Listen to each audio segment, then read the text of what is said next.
Assalamualaikum warahmatullahi wabarakatuh. Perkenalkan, nama saya Salsa Fadilah dari kelas 6H Reg B Manajemen S1 dengan NPM 1911000034. Di sini saya akan memaparkan mengenai metodologi penelitian.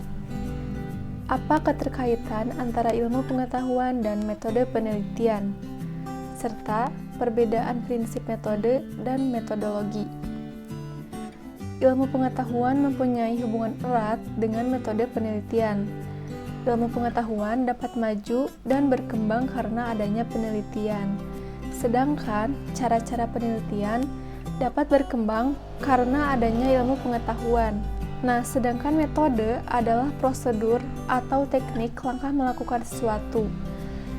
Sedangkan metodologi yaitu prosedur ilmiah yang di dalamnya itu termasuk konsep, preposisi, model, hipotesis, dan teori. Yang kedua, apa latar belakang manusia melakukan suatu penelitian, serta jelaskan pula konsep pendekatan ilmiah dan pendekatan non-ilmiah.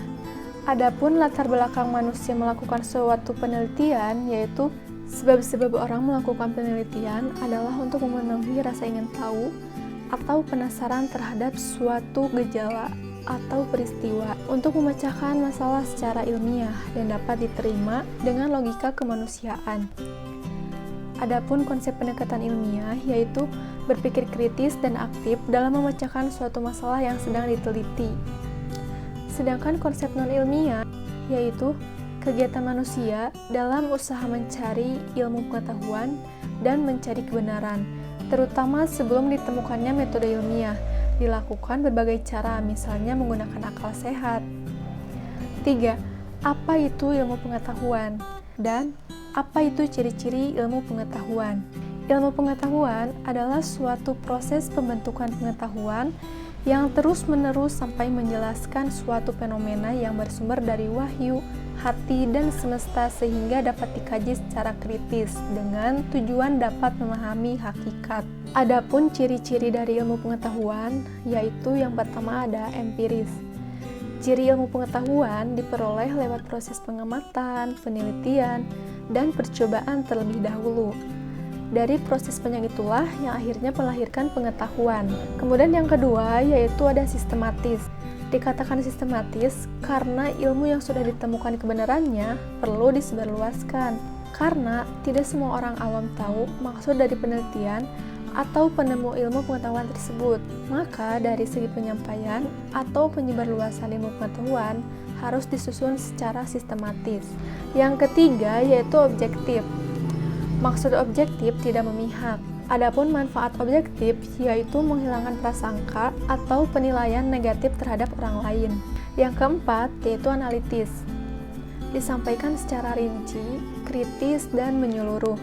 Jadi, tidak ada yang namanya membeda-bedakan persoalan atau perannya.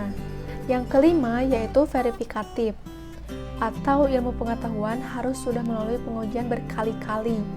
Pengujian ini sebagai bentuk pertanggungjawaban dan mencari jawaban sempurna terkait pertanyaan yang selama ini mungkin masih dipertanyakan. Dengan kata lain, ilmu pengetahuan harus dapat dikomunikasikan. Nah, yang terakhir yaitu universal. Universal ini sifatnya umum dan berlaku untuk semua orang. Apa yang Anda ketahui tentang metode kuantitatif dan kualitatif, serta jelaskan komponen metode kuantitatif. Metode kuantitatif yaitu penelitian yang banyak menuntut penggunaan angka, mulai dari pengumpulan data, penafsiran terhadap data tersebut, serta penampilan dari hasilnya. Demikian pula pada tahap ke-9 berupa grafik, gambar, dan tabel. Sedangkan metode kualitatif yaitu metode yang lebih menekankan pada aspek pemahaman secara mendalam terhadap suatu masalah daripada melihat permasalahan untuk penelitian. Nah, untuk komponen metode kuantitatif ada 6 poin. Yang pertama yaitu permasalahan. Kesenjangan antara kebutuhan yang tersedia dengan seharusnya yang ada. Yang kedua yaitu teori ilmiah. Paradigma yang digunakan untuk mengupas masalah yang terjadi di dalam penelitian. Yang ketiga yaitu variabel. Atribut sekaligus objek yang menjadi titik perhatian suatu penelitian. Yang keempat yaitu hipotesis, kerangka berpikir atau kesimpulan sementara dan juga merupakan jawaban yang masih sementara dan bersifat teoritis. Kelima yaitu populasi dan sampel. Populasi merupakan jumlah keseluruhan dari satuan dan individu yang karakteristiknya hendak diteliti, sedangkan sampel adalah sebagian dari jumlah populasi yang dipilih untuk sumber data. Dan yang terakhir yaitu data. Data merupakan segala fakta dan angka yang dijadikan bahan untuk menyusun suatu informasi. Apa itu permasalahan dan bagaimana sih cara menentukan permasalahan yang baik? Serta apa saja yang harus diperhatikan dalam mengidentifikasi masalah. Oke, jadi di sini untuk menentukan permasalahan ada 3 poin. Poin yang pertama, yaitu masalah harus mengungkapkan suatu hubungan dua variabel atau lebih. Poin yang kedua, masalah dinyatakan secara singkat, padat, dan jelas. Poin yang ketiga, yaitu pernyataan masalah harus dirumuskan dengan cara menyeratkan adanya pengujian secara empiris. Dan untuk mengidentifikasi masalah harus memperhatikan esensial, urgent, dan manfaat. Demikian presentasi yang dapat saya sampaikan. Mohon maaf bila ada salah kata. Wassalamualaikum warahmatullahi wabarakatuh.